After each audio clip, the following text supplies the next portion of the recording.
How to find the roots of this equation using the Casio fx-991 EX ClassWiz Calculator. Simplify the equation and rewrite it such that all the terms would be on the left side and the right side would be left as 0.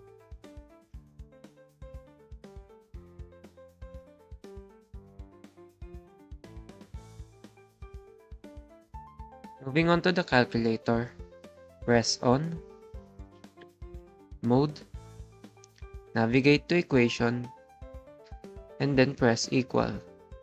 Select 2 for polynomial, and press 3 since the degree of our equation is 3.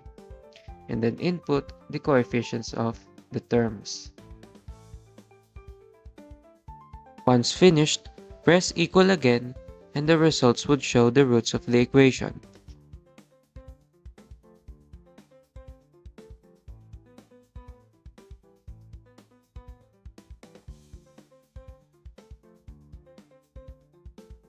And now the roots of the equation can be written down.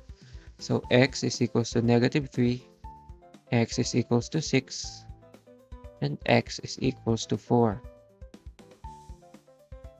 And that is our final answer.